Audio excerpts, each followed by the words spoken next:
You've already screamed at someone you love over something completely small, a comment at the wrong moment, a dish in the sink, a tone of voice that wasn't quite right that shouldn't have mattered, but mattered in a disproportionate way that surprised you while it was happening.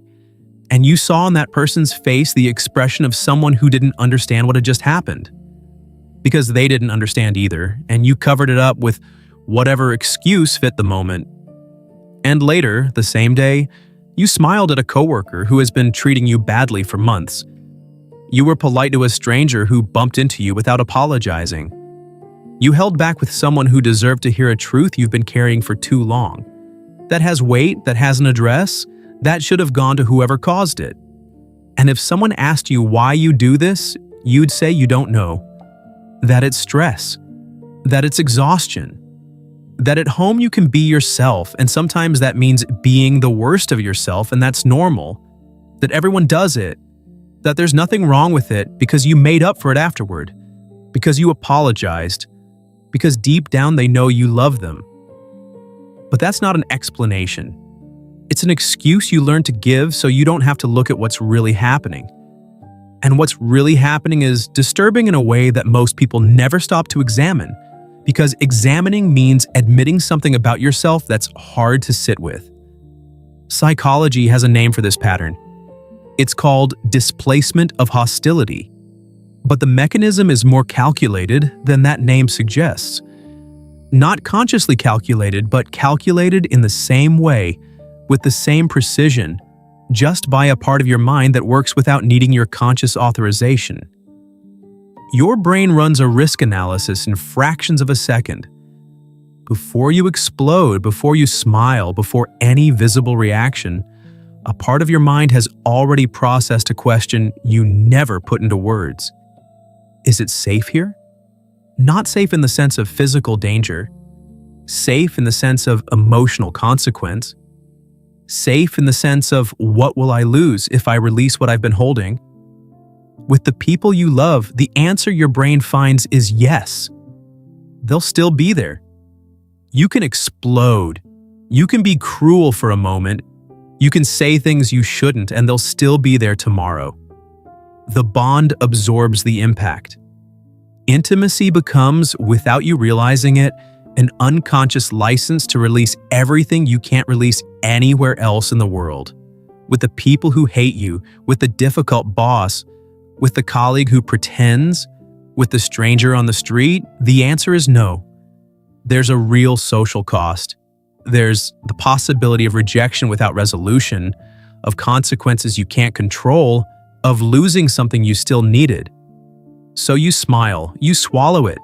You perform the version of yourself that's acceptable in that space, the version that doesn't explode, the version that has no visible limit. And it keeps accumulating. Every fake smile is a compression. Every swallowed word is pressure stored in a place with no marked exit.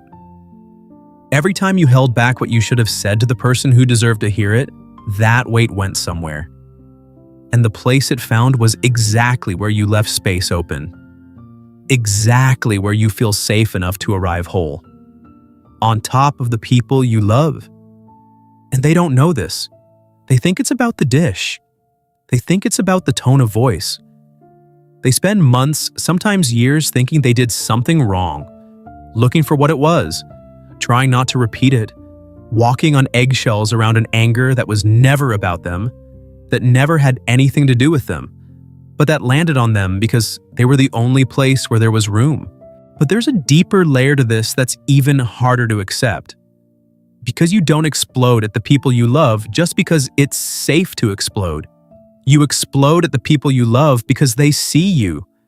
And being seen is frightening in a specific way that most people never examine directly. With strangers, with colleagues, with people who hate you, you use a version of yourself. Controlled, presentable, strategic. That version doesn't explode because it has nothing to lose.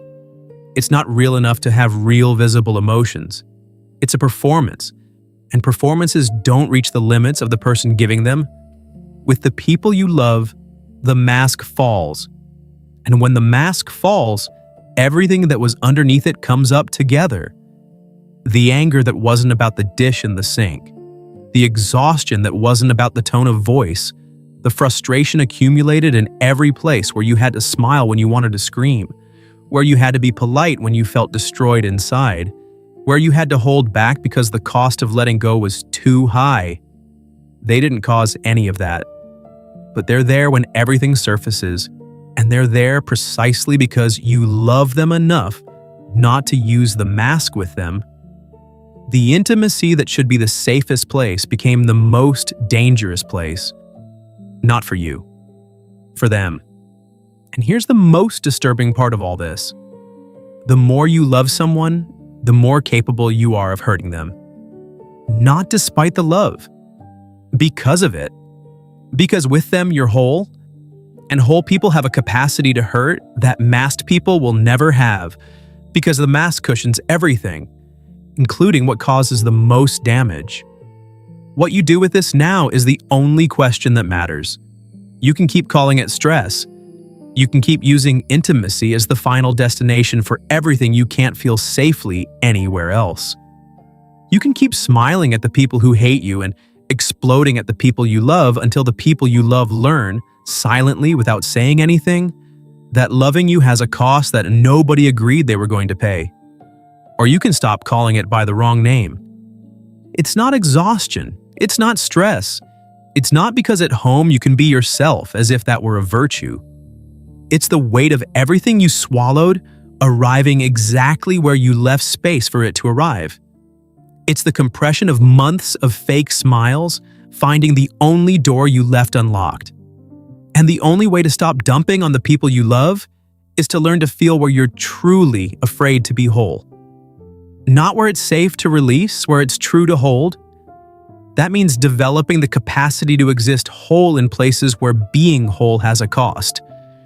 To release where it's hard instead of where it's easy. That's much harder than smiling at the stranger. It's much harder than holding back one more time and telling yourself you'll deal with it later.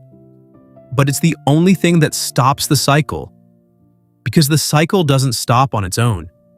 It only stops when you decide that the people you love are no longer going to be the place where you rest the weight you should have released somewhere else. And if you made it to the end without closing the video, some part of you already knows it's time to stop. You just needed a name for it, now you have one.